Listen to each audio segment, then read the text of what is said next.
So here we are, ACS Custom at the Liverpool Drum Show. It's our third year at the drum show here. Love it. We've been moved upstairs actually the last 2 years, which is great because we're all about hearing and listening to people's needs. Custom hearing protection and in-ear monitors, that's what we do. So bespoke made earplugs for musicians and drummers. Can I say that? They are musicians, obviously. Attenuating special magic earplugs that actually just turn the volume down so you can still hear the music. Obviously, if you reduce the volume slightly or attenuate, it increases your exposure time. So what a lot of musicians don't realise, especially in sort of rock and pop music, especially with acoustic drums, is the sound pressure levels of the volume is kind of the mid-90s. Plus, then you get a lot of backline involved with that as well. Then you're looking at sort of maybe 94 to 97 decibels, which, would you believe, you know, your safe exposure time kind of, when you're getting up to about 97, can be about an hour basically.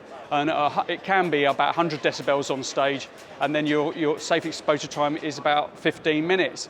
So that's what we do, but I tell you something that's happening a lot now is a lot of bands are going over to obviously the E-kits, but also getting rid of backline and going for something that they call the silent stage, which is where your monitor mix, and it's always been a problem in bands, and I toured and gigged for 15 years professionally. Getting a good monitor mix on stage is always a bit of a nightmare, and every gig it would be a different monitor mix.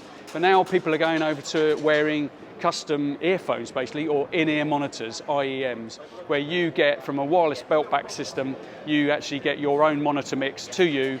Every gig, it's exactly the same. And we've seen an increase in sales in this area, in this market, in a massive way over the last few years. I think because also that people are going over to electronic drum kits, amp simulations, all the equipment's getting smaller, cheaper, so you can tour with a very small setup, reducing the tour costs, but also the benefits are you can have it a little bit quieter in your ears, so you not damaging your hearing, but also every gig the monitor mix is the same. So that's what we're doing. Love the drum show, love what Neil's been doing here, and it's day 2. A really busy day for us yesterday. We were flat out. I did not sit down. I got here at 8:30 yesterday, and I didn't sit down till I was having a beer in the hotel next door. So a fantastic day, and we'll be back next year. ACS Custom.